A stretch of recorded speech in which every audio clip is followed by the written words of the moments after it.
Hi, and welcome to Season 3 of Conversations with Sophia, sponsored by the Via Hime Art House. I am delighted today to be sitting in Premier Cru Boutique Wine Store with none other than Mr. Kyle Stubbs, who is the resident sommelier for Bristol Wines and Spirits. Today we are going to be talking about Sauvignon Blanc. We're going to be exploring this particular wine along with some food dishes that I can't wait to taste. And we're just going to have fun this season with our resident sommelier. Absolutely. So we will be right back as we get into our conversation today. Hi, and welcome back to our segment today. We are here again with Mr. Kyle Stubbs from Bristol Wines and Spirits, and we're going to combine today our conversation on wines and food. But at first, we're going to talk about wines. Now, Mr. Stubbs, this is your area. I'm the taster. You're going to be giving us all we need to know about this wonderful bottle of wine in front of us. Yes. So I brought out a Chateau Saint Michelle Rosé for us to get started.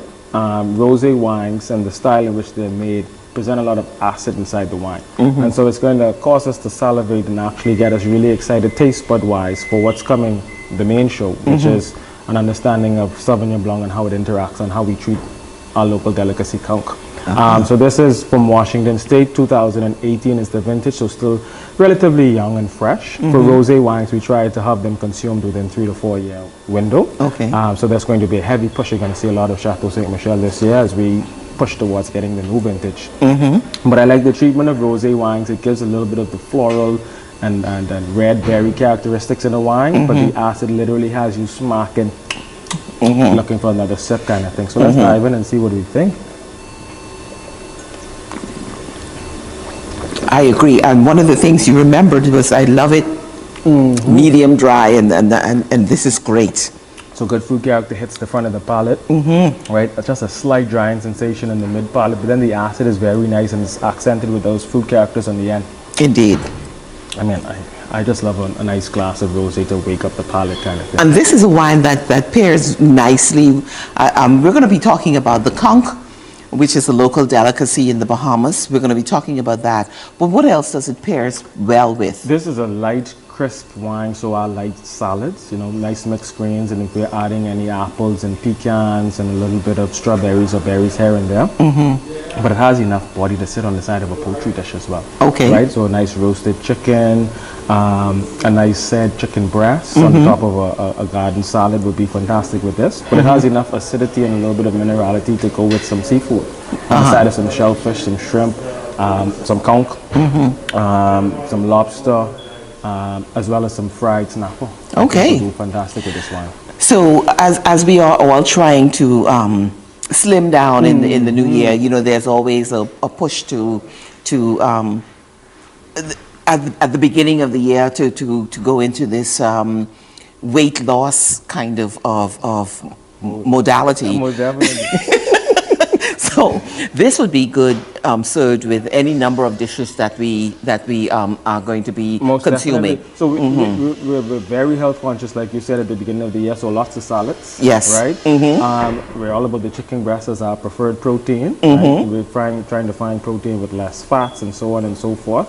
And so a sip of this glass on the side of any of those Weight Watching dishes, if you want to call them that, I think this will be fantastic. Now, overindulging on this could still be a health concern. Of course. Well. But at the right quantity, the right pairing, it's an enjoyable And it's moment. served chilled. And it's served chilled. Now you have some other wines on the table. Let's talk about those as we move along, because again, we want to have some variety, and one of the things Bristol Wines and Spirits offers us is a wide selection of some of the best wines on the island.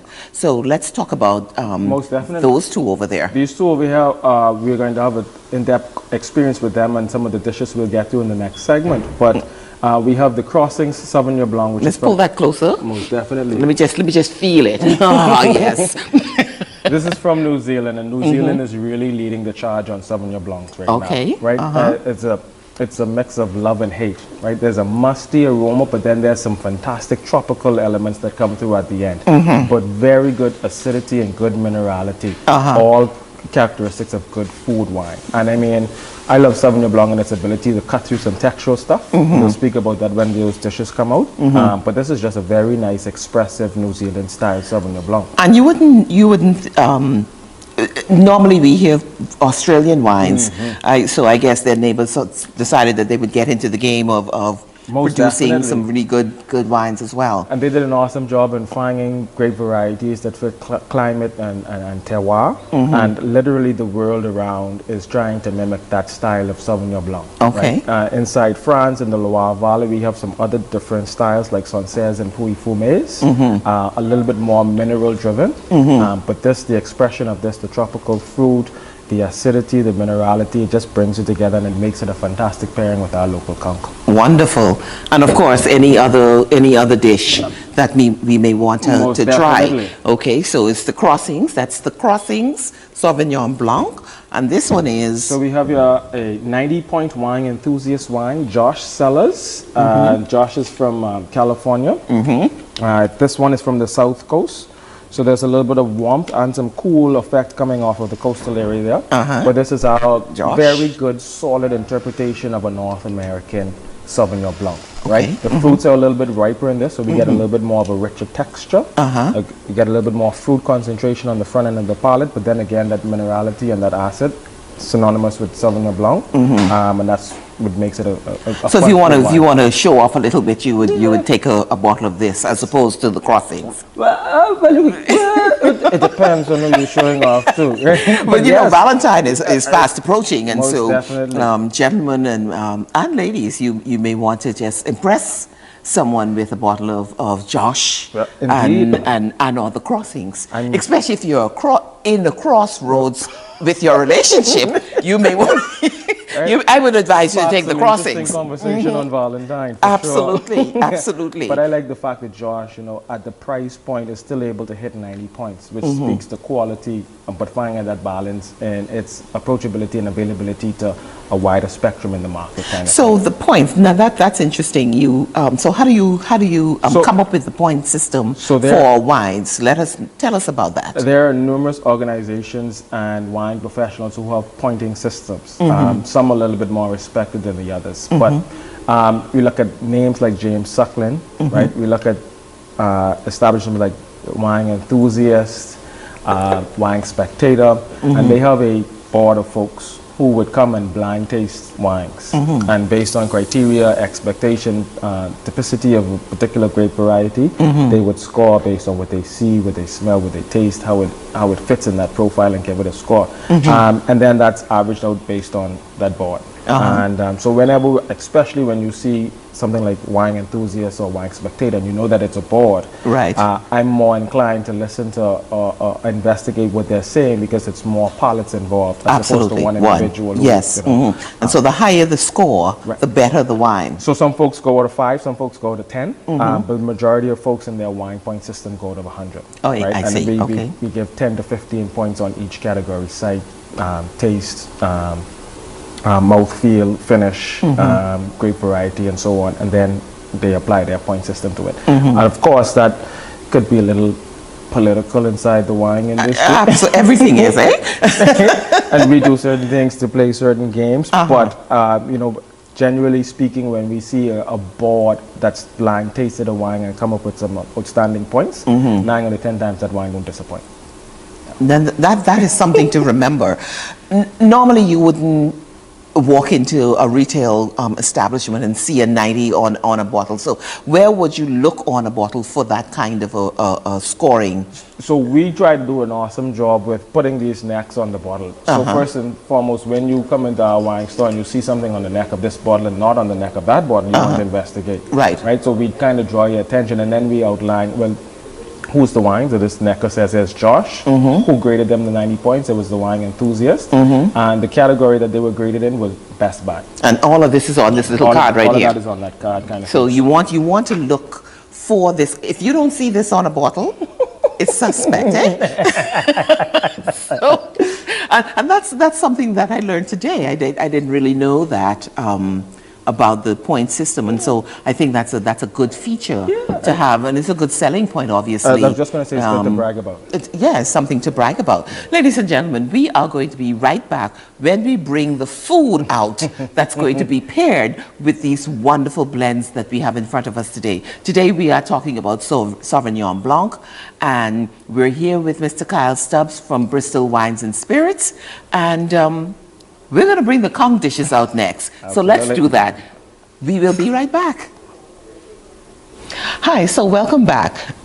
What we have in front of us right now is, oh, it smells delicious, but it's one of the local dishes in the Bahamas called conch. And we're going to talk about how we pair conch with Sauvignon Blanc. And we're talking about the Crossings wine that we featured a little earlier today. And our resident sommelier, Mr. Stubbs, is going to really get into how this wine bounces off and the tastes combine to give us this beautiful, mouth-watering kind of feel. So absolutely, we have conch fritters, we have a cracker, and we have some conch salad. And while he is talking, I'm going to be tasting. Absolutely. I don't have to talk for this session. Let's talk about this, Mr. Stubbs. Absolutely. So we mentioned we have a New Zealand Sauvignon Blanc, right? And what I want us to do, Dr. Roll, is just to take a sip of it there. Yes. Even as I put it to my mouth, I can get the herbaceous and grassy notes of the aroma. Yes. And we spoke about on the palate, the minerality in the mid palate and the acid on the side.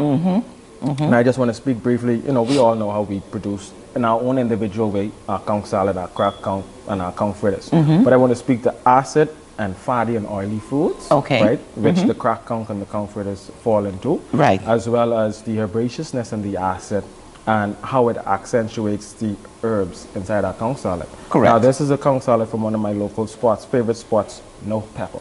Right, so we want to enjoy the conch flavor and all of the herbs that come to it. Because I can't do too much pepper. There we go.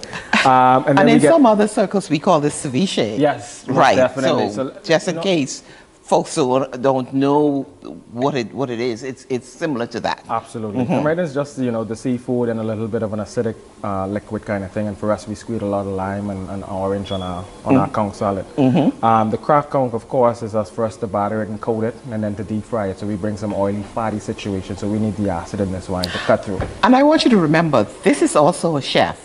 He has training. He is a trained, qualified, credentialed chef. So he knows exactly how these foods are prepared and what he's talking about. So let's listen to him, Absolutely. And we did the same thing with our conch fritters. It's a different style of a batter, right? Again, deep fried and coated. So we want the acid to cut through the oiliness and the coating of that and get us to enjoy that breadiness and the conch flavor inside the conch fritter. Okay. So what I want us to do, Dr. Roll, if you don't mind, we're going to go dish by dish. Let's take a sip of the Sauvignon Blanc and a quick little spoon or fork of the conch salad and see what that experience Okay, is. sip first. I love that. Sip. And pull this closer. And I love the fact that you don't have any pepper in it. I don't do pepper well. And then come right back behind as it goes down a little with another sip. Okay.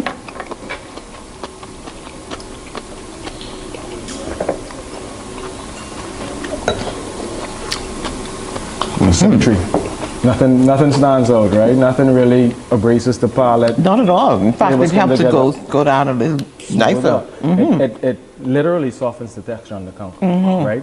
But if we were to just grab a piece of conch itself without any herbs, right?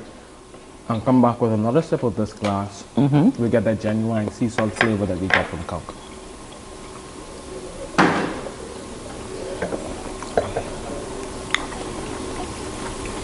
Excellent. That minerality. It's the minerality in the wine, the minerality from that calcium stuff from the conch on the shell, on the sea floor. That's how you enjoy conch. That's how you go, ladies and gentlemen. That's how you enjoy conch. So it's different from drinking. A lot of people drink beer Most definitely. with conch Yeah, salad. and it's a setting, it's a mood, it's an environment, but an experience. For the experience of it, you want to the have table.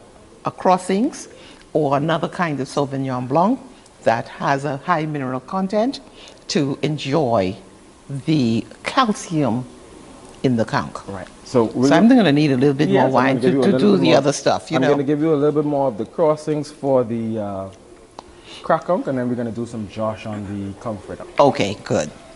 Very good.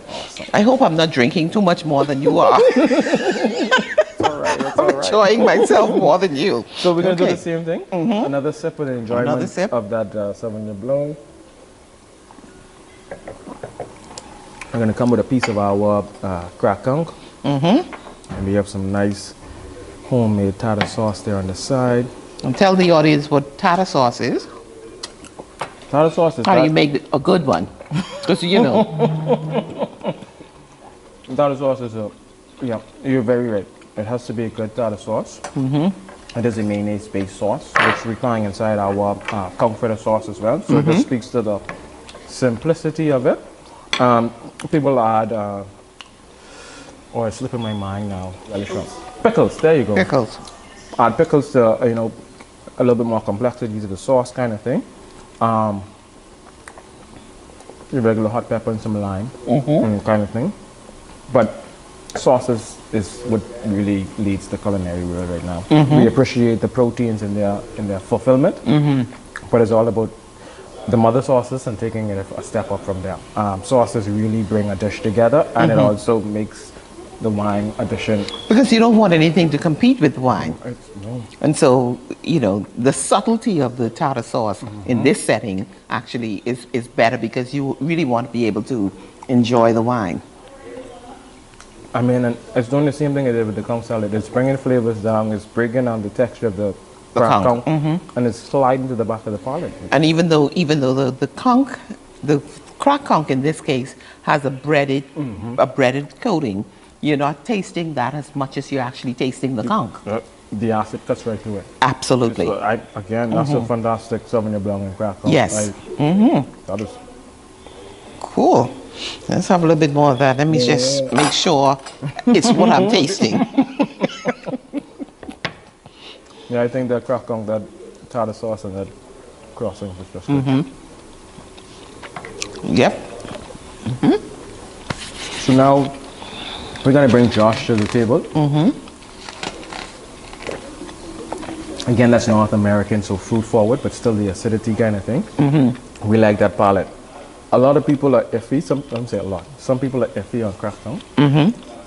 Some people are iffy on the raw conch salad. But I think one thing that people don't turn their head to is Conch fritters. conch fritter. I'll take the conch fritter kind of thing. Yes. Right. So I think if this being the preferred choice for the majority of folks, then a wine that hits the palate for a majority of folks, I think, is but again, still along the same lines of what we want from a Sauvignon Blanc. So I'm just going to pour out a little bit the Josh.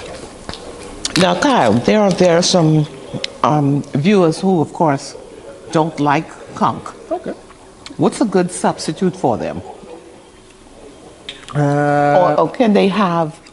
I know the Adventist, for example. The herb salad without the conch, fantastic again. Don't forget, we spoke originally about the herbaceousness of Sauvignon Blanc. So I think, just the herbs itself without the conch. So we're not worried about the acid cutting through the conch and giving us a sea salt flavor. We're just looking for the acid in the wine to cancel out the acid in the herb salad, Right. and then everything else is just flavor. And so, that's for the Adventist friends, and you're enjoying a glass of wine, your herb salad is quite fun. And of course, for people who can't get the conch. And those who can't get the conch. But, I was going to say a suggestion, but a substitution, but it will be for those who don't like conch, but take something else. But for those who can't get conch, they probably won't be able to get the wilks either. But a nice wilk salad would be fantastic on the side of a New Zealand Sauvignon Blanc. It's just fantastic. So we're going to talk about the conch fritter, which is our next food item on this board. I know in some other Caribbean islands they do a fritter, but not necessarily a conch fritter. And so let's talk about the conch fritter. Right. So we're speaking about the conch fritter here. Generally we can speak about fritters in general. Right? Throughout the Caribbean, whether it's corn fritter, lobster fritter, just a breaded fritter, we do fritter as well throughout the Caribbean, throughout our region.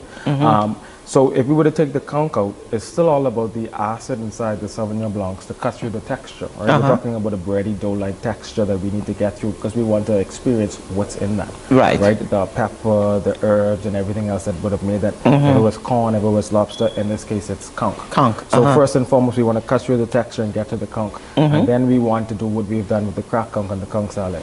Make that conch a little bit more enjoyable. Break through the texture, let it slide down like it's a liquid, give us a genuine sea salt flavor, and enjoy all of that at the same time. And principally enjoy the wine that we have. Definitely. And we have this is Josh. We're drinking a Josh with this conch fritter today. Absolutely. So we'll do the same thing. We'll take a sip.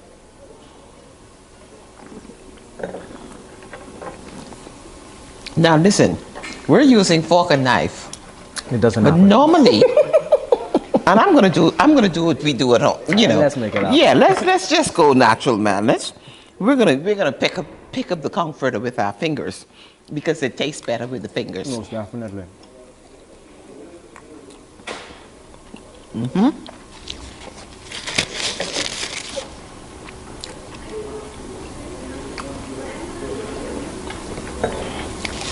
Don't get me wrong. There's nothing wrong with beer and conch. But there's everything right with Sauvignon Blanc and conch. Everything is right with it. It actually tastes. These fritters are a little spicy. So this wine is actually helping to neutralize that spice. Again, that's the fruit character from the extremely ripe fruit from California, which is a warm climate. So again, slightly different than the first Sauvignon Blanc that we had. So because you have that ripe fruit character, right, which means a little bit of an extra sugar, residual sugar left in the back end, just that little piece of sweetness is enough to tame the hot pepper inside this conch. So you can have your fritters as hot as you want it. Just know that you have a Sauvignon Blanc that can neutralize some of the heat and make it all palatable for you. Ladies and gentlemen, it has been a delightful afternoon pairing various conch dishes with delightful bottles of Sauvignon Blanc, the Crossings, and the Josh. So we want to invite you to certainly patronize Bristol, of course. They have a wide selection of wines and spirits. And we want to thank Mr. Kyle Stubbs for joining me in the conversation this afternoon. The pleasure is always mine, Dr. Roth, always mine. Indeed. Thank you so much. And we will see you again very soon for when we cook with wine. That's our next segment. We're going to be cooking with wine. Absolutely. And we want to invite you into my kitchen. So until then, see you. Bye.